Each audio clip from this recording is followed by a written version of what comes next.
आज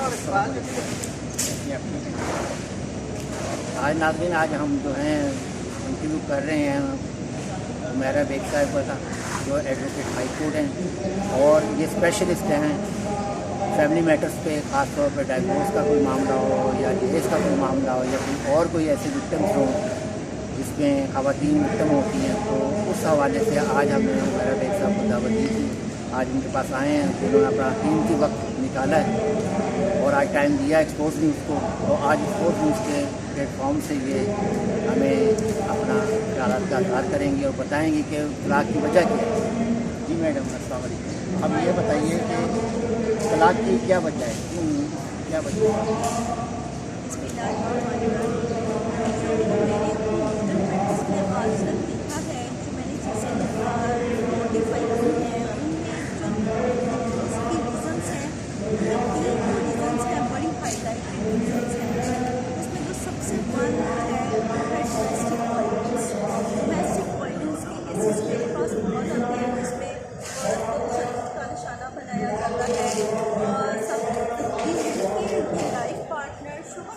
बनाया जाता हो।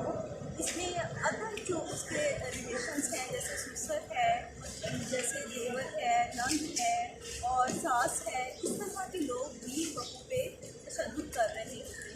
तो ये डोमेस्टिक वायलेंस का केस है, ये इसमें नंबर 1 प्रायोरिटी पे आता है। उसके बाद जो आजकल की जो निजी हालात हैं, अगर हम उनको व्यू ऑफ करें तो यही रीज़न होती हैं। औरतें बताती हैं कि हमारे बुनियादी हक़ पूरे नहीं हो रहे, हमें नानो नफ़का नहीं दिया जा रहा, हमें जो है एग्जिस्ट नहीं किया जा रहा, हमारी ज़रूरियात को पूरा नहीं किया जा रहा।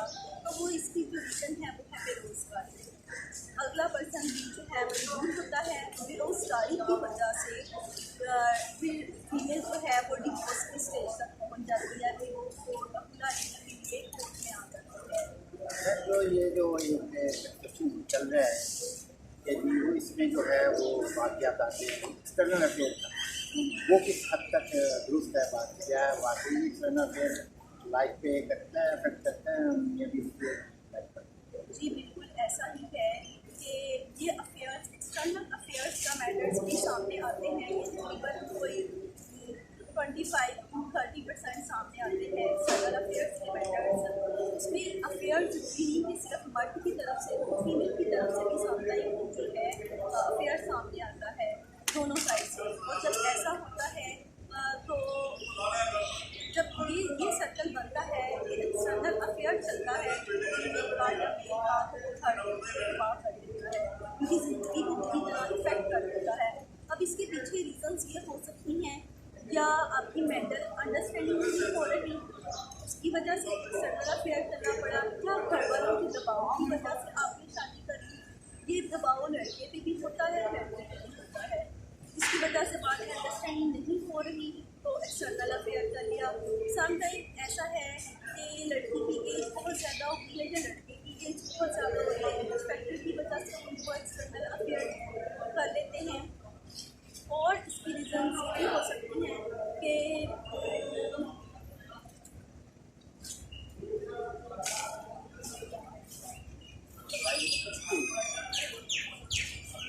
अच्छा, ये आपने बताया। अब ये बताइए कि ये जो इससे एक तो जो बच्चा होता है, अगर वो शादी हो जाती है, बच्चे हो जाते हैं, फिर उसके बाद तलाक, इसमें अफेक्ट तो सबसे ज़्यादा आगे मेरा ख्याल है कि आप जैसे बता सकते हैं जो बच्चा होता है बहुत ज़्यादा इफेक्ट होता है, क्योंकि अदालत कभी तो वालिद के हवाले कर सकती है, कभी वालदा के हवाले, वो मैट्रिक की बुनियाद पर होता है, इसमें आता है, उसी में आता है तलाक के अंदर, गाड़ियाँ नहीं आता, गाड़ियाँ और ये तलाक से आता है। मैं आपसे ये कह रहा हूँ कि क्या आप जो है ये जो बच्चा जो हवाले कर देते हैं तलाक के बाद, तलाक के नुकसान क्या बच्चे पे भी आते हैं? जब माँ और बाप दोनों बच्चे के लिए रहनुमाई का, शफ़क़त का, प्यार का जरिया है, तो बच्चा इन सब जो खसूसियात हैं उनसे नहीं हो जाता है। बच्चा डिप्रेशन का शिकार हो जाता है, बच्चा अपने वालिद से नहीं होता है। तो जस्ट कोई स्पेसिफिक टाइम के लिए होता है, 2 घंटे के लिए, 4 घंटे के लिए, या महाना 8 मंथली उसका विजिटेशन स्केड्यूल जो है वो लगा दिया जाता है। उसके थ्रू 2 महीने बाद अपने बाप से इतनी मिलता है, तो लिहाजा वो क्वालिटी टाइम अपने बाप के साथ स्पेंड कर पाता। उसी तरह अगर कहीं माँ के पास है तो माँ बच्चे को वो सारा प्यार नहीं दे सकती है, क्वालिटी टाइम नहीं दे सकती, तरबियत के पूरा अपना रोल अदा नहीं कर पाती है, फिर बच्चा बहुत सी चीज़ों का शिकार हो जाता है। आप क्या चाहेंगे कि तलाक का जो है ये थमेगा या बढ़ता जाएगा? जो हमारे क्वान्टिफाइड हालात हैं अगर इनको देखा जाए तो हमारे जो खुदा की रेशो है ये बढ़ती जा रही है। 2023 के सर्वे में देखा गया था कि 1 लाख से ज़ायद जो केसेस हैं ये हमारी पंजाब की अदालतों में फाइल हुए। तो इसकी रीज़न्स ये है बेरोज़गारी है, डोमेस्टिक वायलेंस है, एक्सटर्नल अफेयर्स हैं, और जो चीज़ है अदम बर्दाश्त, पार्टनर्स के दरमियान अदम बर्दाश्त वो एक दूसरे के साथ सेक्रीफाइस नहीं कर रहे हैं, वो कॉम्प्रोमाइज़ नहीं कर रहे हैं। और लास्ट रीज़न ये है कि जहेज़ शराइत रख दी जाती है समथिंग लड़के वालों की तरफ से कि ठीक है हम आपकी बेटी का रिश्ता ले रहे हैं, हम शादी कर रहे हैं, आपने इतना जहेज़ इतनी मालियत का हमारे घर आना चाहिए। और समथिंग लड़की वालों की तरफ से शराइत होती है लड़का घर बनाए, इतनी ज्वेलरी नाम करे, घर नाम करे। तो ये जो जहेज़ के नाम पे जहेज़ है या इस तरह से रेलिवेंट जो शराइत हैं ये वजूहात की तलाक का बायस है। क्या ये इसमें आप समझते हैं सिविल सोसाइटी सरकार अपना अदा करें? जी बिल्कुल, सिविल सोसाइटी इसमें अपना रोल अदा करे, वालिदैन के बच्चों की ऐसी तरबियत करे, कुछ अवेयरनेस सेशंस इस तरह के होने चाहिए जिसमें दोनों को आपस में अदम बर्दाश्त की मैंने बात की, बहुत सारी वजूहात ऐसी छोटी सी वजह की बुनियाद पर समथिंग लड़का तलाक दे देता, समथिंग लड़की खुला लेने के लिए ध्यान रखना। काउंसलिंग भी होनी चाहिए। सिविल सोसाइटी करें या फिर इंडिया की तरफ से ऐसा दिया जाए टाइम की काउंसलिंग की जाए कि तलाक से अतिया इस पर काम कर रहा है या हुकूमत अदा कर रहा है या सिविल सोसाइटी अदा कर रहा है? मैं समझती हूँ मेन रोल है सिविल सोसाइटी का। और अतिया जब हम एक केस करते हैं कोर्ट में तो खुला की भी यही कोशिश होती है और जिसकी भी यही कोशिश होती है अगर इनका ये जो खुला या तलाक का मामला है ये सेट असाइड हो जाए, इस पर कॉम्प्रोमाइज़ हो जाए तो बेस्ट है।